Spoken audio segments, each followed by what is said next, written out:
This episode is sponsored by Simply Safe.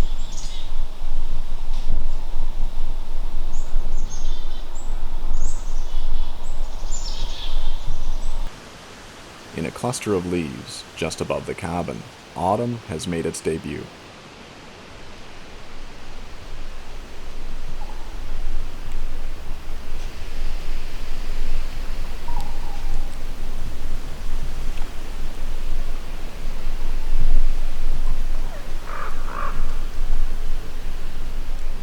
While most of the forest remains cloaked in green, patches of color have begun to kindle.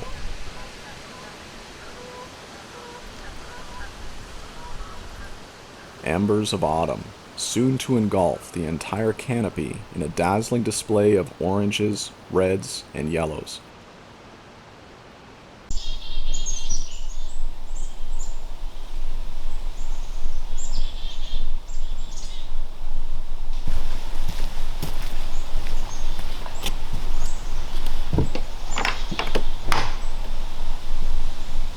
The main item on today's list is to build the back door. But before I can start on that, I must first finish the floor.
After applying the first coat of polyurethane, I left it to dry and went down to the seasoning pile to grab some materials for the door.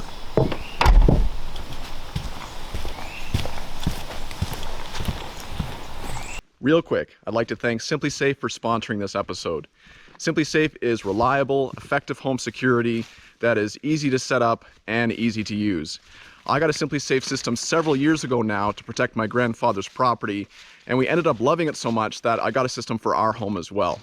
For less than $1 a day, which is less than half the price of conventional security brands, Simply Safe has a team of professionals that are standing by 24/7, ready to dispatch the authorities in case of emergency. There are no long-term contracts, so you can start and stop the service at any time. Plus, there's no need to make a service appointment, so you don't have to bring a stranger into your home to install the system. You can install it yourself in about 30 minutes, which is what I did. Again, I love Simply Safe because it's effective and easy to use, plus fully customizable for my situation, which is why I think you'll love it too. There's no safe like Simply Safe. Save 20% on your Simply Safe security system when you sign up for their interactive monitoring plan and get your first month free. Visit simplysafe.com/The Outsider.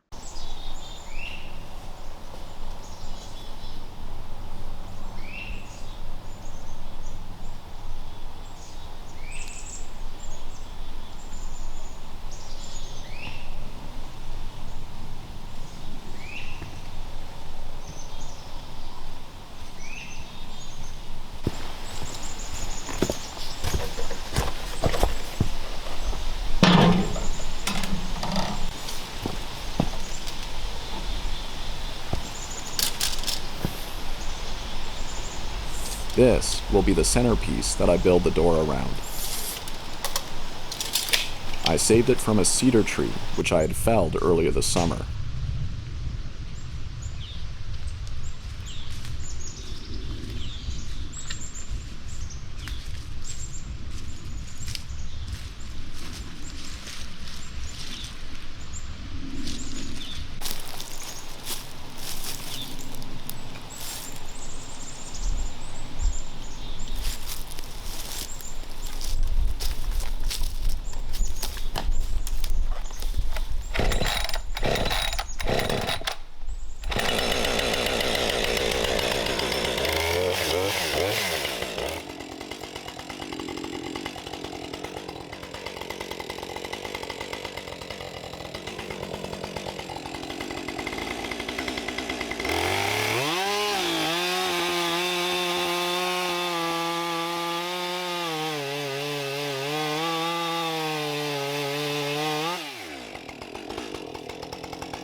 The first tree of the day is down, and as usual, it's gotten hung up.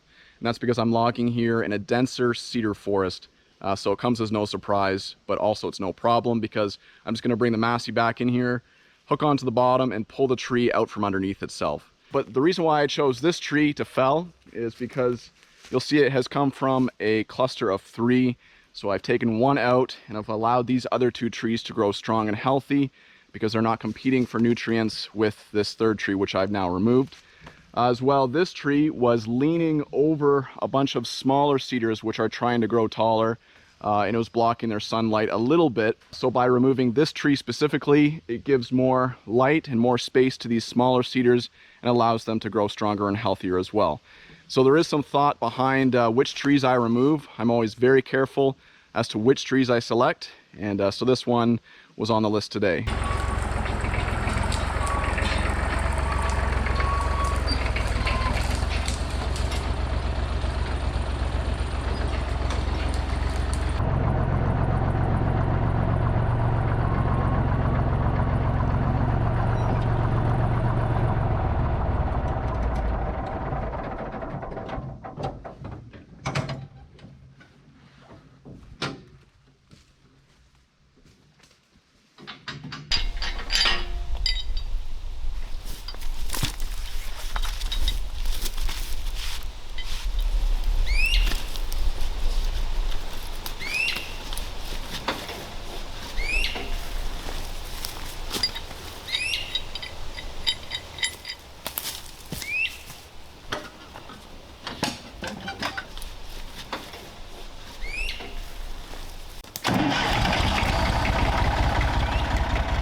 Of course, I'll be using the entire tree, but I saved this top piece for the door.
The next day, I headed back into the cabin to apply a second coat to the floor.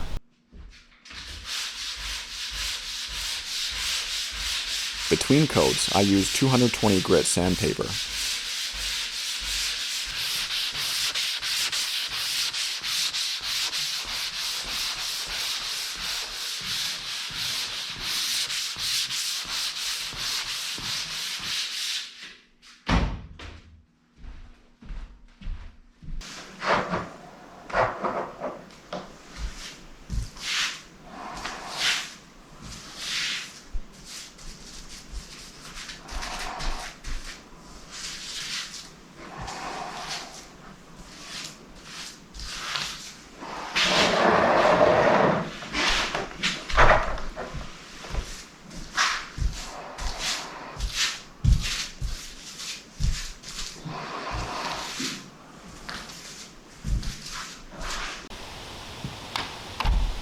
While I waited for the second coat to dry, I milled the rest of the lumber for the door.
I returned the following day to apply the third and final coat to the floor.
After leaving it to cure for several days, this is the end result.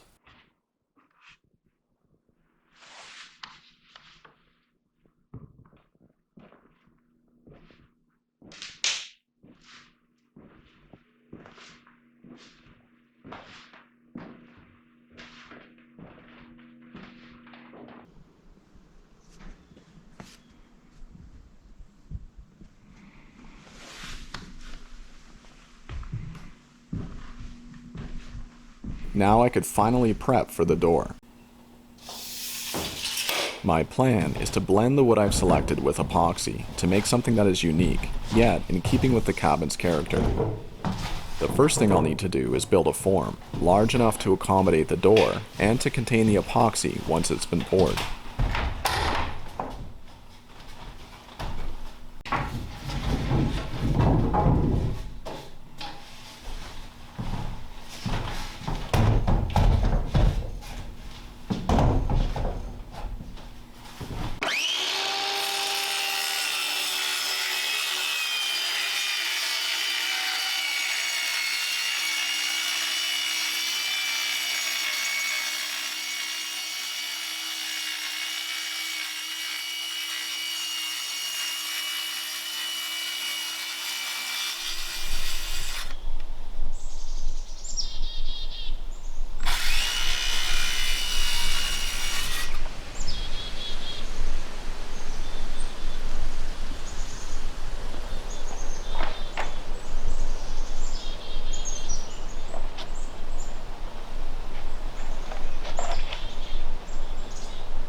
Well, both frames for the door have been constructed, the inner door frame and the outer frame as well. When this door is fully cast, I'll have the outer frame obviously around the outside of the door, but it's going to create an 1.5-inch border all the way around this door, and it'll be made of epoxy, so the light will shine through it as well. Anywhere that you see space in the center here, that will also be filled with epoxy.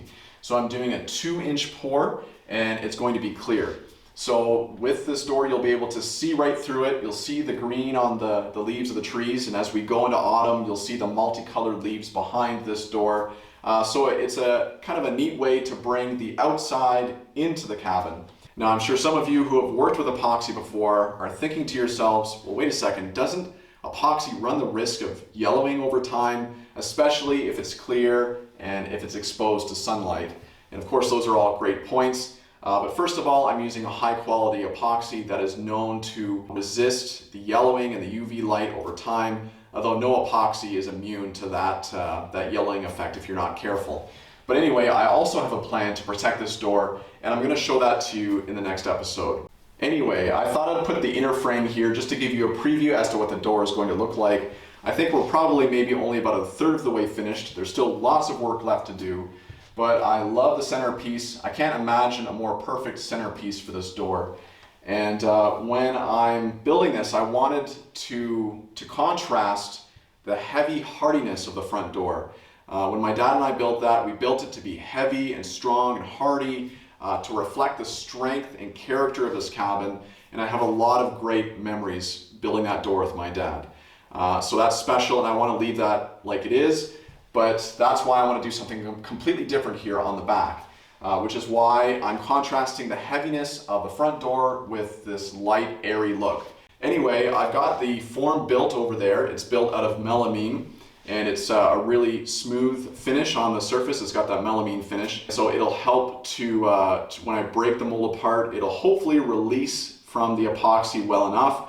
But I'm also considering maybe putting packing tape or tuck tape down on the inside of the mold, because tuck tape or packing tape does a really good job at releasing from the epoxy once it's been cured. I've also sealed all of the seams of the mold because we don't want anything leaking out of it. That would be a very expensive and very messy mistake. Epoxy is not a fun thing to clean up, and it's also not cheap to buy. So I want to do this one pour, make sure that it's perfect, there are no leaks anywhere, and then I don't have to worry about it. But I think I'm going to end this episode here. Thank you so much for watching.